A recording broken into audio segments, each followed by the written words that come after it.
Welcome everybody to the seasonal diet, eating what our ancestors ate when they ate it like we were evolved to do. Doing a little different style video this week, following the Liver King shenanigans. Last week, one of you asked what ancient humans ate to increase testosterone. So of course ancient humans didn't have any knowledge of testosterone, they didn't have blood tests, they didn't know the chemical compound, okay? But that doesn't mean they couldn't feel the effects of doing certain things that we know today raise testosterone. A lot of modern people just stupidly assume that our ancestors were dumb and didn't know how to do things like increase performance, like, oh, humans back then didn't know about testosterone production and hormones.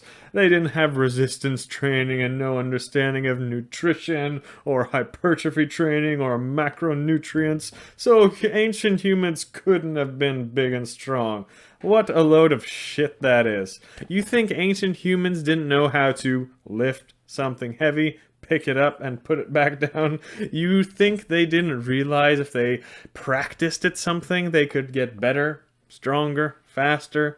Yeah, of course, they didn't know of things like protein and BCAAs, but don't you think they would notice when they ate more meat or dairy or nuts, protein products that we know today? They could have understood that they got bigger and stronger than people who were just eating bread and drinking booze the whole day. Of course, ancient humans would have known these things.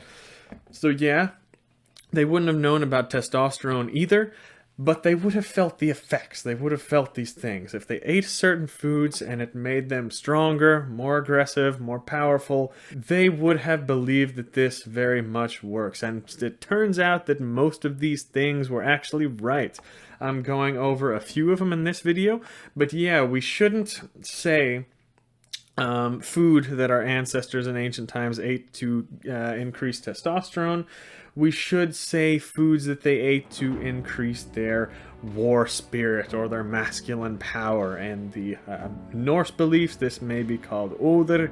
In the Greek tradition, it might be called Lyssa. Just this kind of frenzied, masculine, warish rage. But in this video, I'll use the word testosterone just to keep it simple. But just realize ancient humans had a different philosophy about this, and it was actually even more powerful than our understanding of testosterone today, because a lot of the time they viewed these things in nature as sacred and divine, and this masculine, powerful energy coming into us was sometimes even the work of gods or spirits. So you can see then, maybe today you don't believe in such things, but back then they did, and that would have made it even more strong because of the placebo effect like this. So here we go, on to the foods. As always, this concept of you are what you eat. If you eat something, you become more like that thing, and that thing gets better inside yourself. So ancient humans from all over the world, of course, believed that you would get we can call it a testosterone boost from eating things like a bull rather than a goat. Okay, that doesn't take a genius. Any human could figure that out. You're going to get more power and masculine energy if you eat a big strong bull than a cowardly little sheep or a goat, something like that. So if a battle was coming, what they may have done is slaughter the biggest and most aggressive bull that they had, or maybe a horse that they owned, or things like that. And also wild animals are great. There's bulls, or of course they would have believed they got some war spirit from eating a wolf or a bear. In Europe it was, or if it was Africa, a lion. If it was in India, a tiger. They all ate these things in belief that they would bring in some of this aggression and power from that animal into them. You know, these predatory animals like wolves and bears, they are not the best meat, but we have evidence all over the world about a hunt and eating these. It's not allowed today because most of these things are pushed to endangerment, but ancient humans absolutely ate these things for their masculine, warlike energy that they believe they would get for them. We also have similar records in traditions from all around the world of drinking the blood. Blood all around the world is associated with life force. So blood was drank before battle for increased war spirit, but also in athletic competitions like wrestling. There's two done all over the world, from Mongolia to ancient Greece to I think Switzerland still did this thing pretty recently actually. But not just that, many religious rituals too, like sacrifices or shamanic type rituals even. Sometimes they're very feminine in nature too, actually, not always masculine, but either way, humans all over the world believe that blood from a fresh slaughtered animal would bring on this rush of frenzied energy.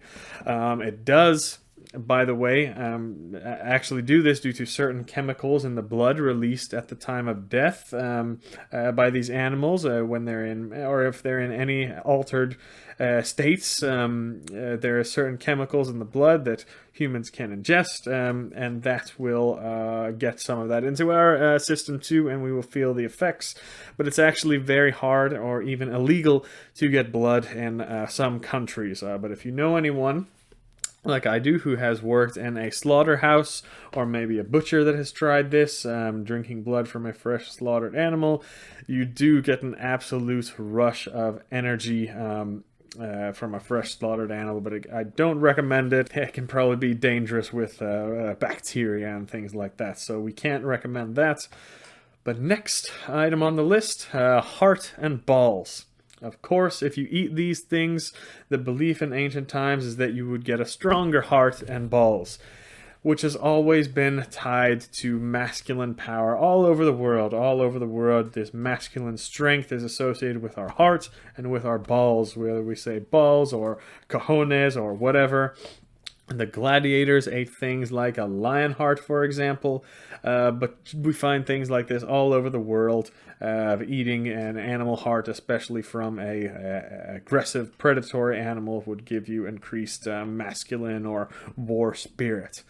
Eating the balls too gives you more cojones. People have believed this all over the world, that eating testicles basically helps your fertility and things like that, and more spiritual beliefs, but also just giving you a bit more courage, making you a bit more masculine and brave. Eating the dick, not so much. Well, that's kind of gay if you ate that, so we don't have as many records of that in history being done by warriors eating the cock, but we do have traditions of preserving an animal penis with drying it or salting it or keeping it with herbs or something and keeping it, usually for some fertility practice that was done. It was done with a horse penis in the Old Norse völsaþáttir. So heart, balls, definitely, if you can find a meat supplier for those things, but not the dick. That's probably not associated with any masculine power in the cultures around the world. But another thing is deer antler velvet. Deer or elk or any antlered creatures around the world develop in their mating season and in their early development an extreme kick in testosterone, actually, when they're clashing heads and doing all this stuff that antlered species do. And there is a lot of the times this velvety substance, especially on young antlered animals, velvety stuff that can be consumed, extracted from their antlers, and we know today that this deer antler velvet gives an increase in the growth hormone and testosterone. But ancient humans did this too, and they would have noticed the effects, even though they had no concept of testosterone and the chemicals like that. So that's it for the animals. That's all I have to say about that. Things that might have been eaten for higher testosterone. Most of these things are difficult or even illegal to obtain in the modern day, but ancient humans would have used these things. We can also get onto the plants. Today, we know that many plants are big increasers in testosterone, and certain herbs. Many of these were used by ancient humans as aphrodisiacs too. Aphrodisiacs, be careful of our modern conception of these, okay? We today, now we know that aphrodisiacs make you horny, they give you higher testosterone. Many ancient humans, though, had a different conception of horniness, okay? Being horny and just wanting to have sex all the time was not necessarily equated to this masculinity, high testosterone, war spirit, depending on the culture. If you were horny, like Austin Powers or Pepe Le Pew, for example, many cultures viewed this as degenerate and feminine behavior and dishonorable, not masculine behavior at all, even if you were trying to bang girls, okay? If a man took some herbs and he got a boner all day and he was just chasing women around trying to get laid, those are not men that would have been viewed as very masculine or high testosterone in certain cultures and time periods. The Germanic tribes were a perfect example of this, where we have sources mentioning the most badass and honorable men showing restraint and actually commitment to one woman, and it was abstinence. It was almost a requirement or something expected from young men in society, that they would refrain from sexual activity to basically increase their war spirit, increase their manliness. If you ask other cultures, say Genghis Khan and the Mongols, for example, they might have a different attitude towards that, and they were absolutely some badass warriors too, and the Genghis Khan had sex with thousands of women, and how many children did he father, I don't even know. But even, later on in the Viking Age, warriors like Harald Fairhair or Jarl Håkon, they were known to sleep with tons of women, and they fathered dozens of kids. So even the same cultures, the Germanic tribes and the Vikings, a few hundred years apart, different periods of time, had different views on this. I'm just saying, for our understanding today, ancient humans didn't always equate horniness with testosterone and masculinity, even though today we know this is true. But on we go. First thing, as always, you are what you eat. Eat things that are shaped like a cock, and your cock will get better. Carrots, cucumbers, bananas, those things were all eaten by ancient humans as a remedy for erectile problems, and we know that these things too have certain vitamins and minerals and compounds in it that increase testosterone too. Same thing with things that are ball-shaped, like eggs, plums, figs, beets, artichokes and things like that. Ancient humans would have eaten these things just to help your balls and help basically a man become more masculine and get more balls. Those kinds of things. We won't get too in depth into that here. I'll do another video on it, but we will speak about the herbs. Now, this is very important because there are just way too many herbs all around the world that have a positive increase on testosterone and have been used for remedies all throughout the world for erectile dysfunction and fertility problems, things like that. They had yohimbe in Africa, or Adogia agrestis, for example, in ancient Egypt. They took ginger and honey for these things. The Greeks used saffron and bay leaves, and there's tons more of these things all around the world. I'll have to do another video on it, but you get the point. For whatever reason, they discovered that these certain plants or herbs made you horny.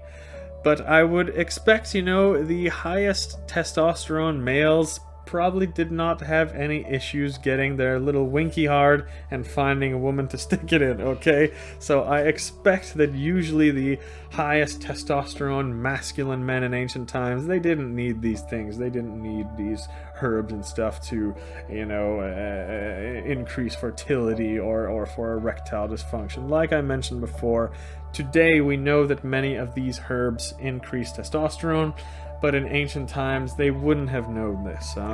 If you ask me, out of all the things I went over on this list today, I try to focus on the animal products as most as possible. These are things that we know ancient humans used for just masculine power, this war spirit, this testosterone. And we know these things improved our performance, energy, and productivity. Ancient humans did this too. This is the reason we want testosterone. That's why I focus on the meats, the animal products, instead of the herbs that may increase testosterone. Because herbs in ancient times, they were just used to make people horny, okay? And we want this testosterone to increase our performance, productivity, and energy right.